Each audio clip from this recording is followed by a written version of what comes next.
Tal como lo vimos en Italia y en España, ahora Perú ha estado sufriendo, como comentábamos desde ayer, el colapso de algunos hospitales, la falta de insumos y también de médicos que deben priorizar a quién salvarle la vida debido al COVID-19. Una cruda realidad que se reporta en momentos en que el país ya supera los 2.600 fallecidos. En las últimas horas ha hablado el vicedecano del Colegio Médico de ese país, Ciro Maguiña, quien ha indicado que el sistema de salud está al límite debido al incremento de casos graves de COVID-19 tanto en Lima como en otras regiones peruanas. Afirmó que el colapso está a puertas no solo en los hospitales, sino también en las clínicas que ya están prácticamente llenas, las clínicas privadas.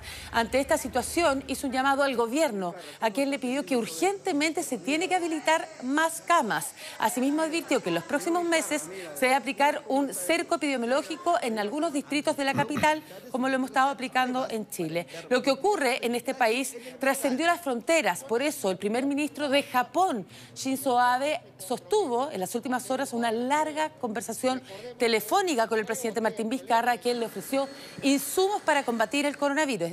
Es decir, estamos ya viendo muestras por lo menos de ayuda de parte de otras naciones. ¿Qué pasa en los Estados Unidos? El presidente Donald Trump hizo anoche una advertencia al presidente de la OMS, Tedros Adhanom, a través de una carta que publicó él mismo íntegramente en su cuenta de Twitter. El mandatario norteamericano amenazó que suspenderá en forma permanente el financiamiento de Estados Unidos a la Organización Mundial de la Salud si el organismo no hace mejoras sustanciales en los próximos 30 días. Es decir, les dio un ultimátum. Recordemos que a mediados de abril ya había suspendido Trump su aporte tras acusar al organismo de ponerse del lado de China, de encubrirlo y de manejar mal la pandemia del coronavirus.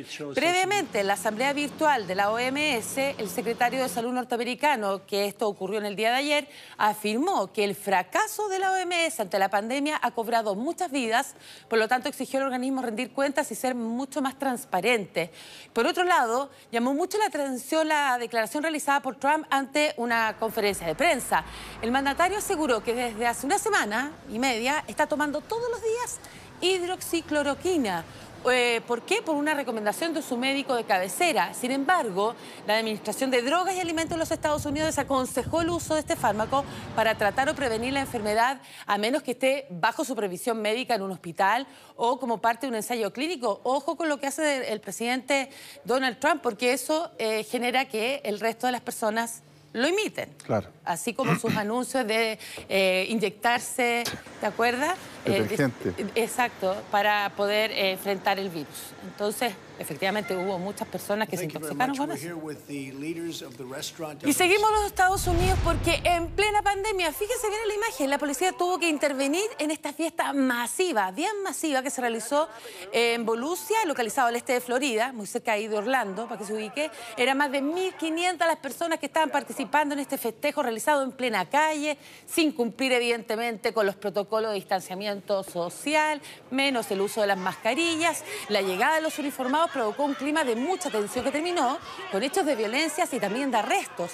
Veíamos los videos que había grabado la oficina del alguacil del condado, que muestran a cientos de personas celebrando al lado de sus vehículos y la llegada de los policías en medio de este tumulto, a los que recibieron lanzándoles objetos.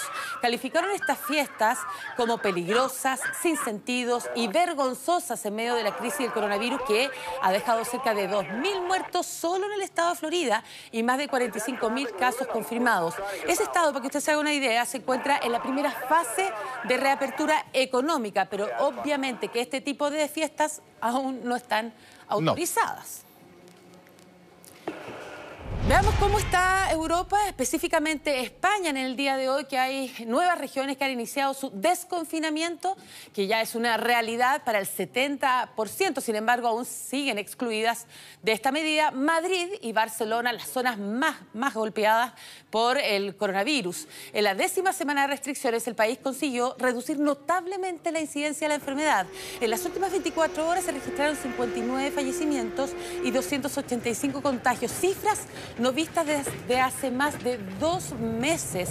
En medio de esta situación han habido muchos reclamos, sobre todo en las máximas autoridades madrileñas, que han manifestado su malestar por la decisión del gobierno central de mantener el confinamiento en la capital. Por esta razón, durante el fin de semana vimos cómo centenares de personas se manifestaban en diferentes barrios para exigir la renuncia incluso del jefe de gobierno español, Pedro Sánchez, por su gestión para enfrentar esta pandemia y piden, en definitiva, la posibilidad de volver a salir a las calles y poder reactivarse. Mira, bueno, al otro lado, en el hemisferio, están en primavera, pero mira las playas, todavía no empieza el verano y las playas, las que estamos viendo son las playas de Grecia, se reabrieron más de 500 playas y miren lo que pasó, apenas se dio luz verde, fueron miles las personas que llegaron a bañarse y a tomar sol respetando el distanciamiento social. Esto es parte de la nueva normalidad en la que se intenta proteger a las personas del COVID-19 y al mismo tiempo reactivar el sector turístico tan relevante para la economía, sobre todo de ese país. En Atenas, los termómetros ya han marcado los 40 grados de temperatura y eso, como les decía, aún es primavera. Por ahora, los quitasoles que veíamos recién fueron colocados, no sé si te fijaste bien, José, a 4 metros de distancia y las reposeras fueron desinfectadas y atadas a ellas para que no los utilicen otras personas, menos las saquen o las junten. Por el momento, solo se permiten 40 personas por cada 1000 metros cuadrados, o si no, las empresas se enfrentan a multas bastante cuantiosas, entre 5.000 y 2.000 euros, si no siguen este tipo de reglas, porque claro, estamos en el hemisferio norte ya próximos al verano, las playas, el sector turístico es muy relevante para la economía y esto lo vamos a tener que empezar a ver y cómo van a ser las consecuencias de estas medidas, si son efectivas o no. ¿Y cómo se va a reactivar el turismo? Hay muchas aglomeraciones en los famosos museos de los distintos países europeos, sí, palacios, qué sé yo. Vamos a ver también si la gente se anima a ir. Así es. Mariana Schmidt, 1.000.000 de gracias. Que estén muy bien. Chao, buenos días.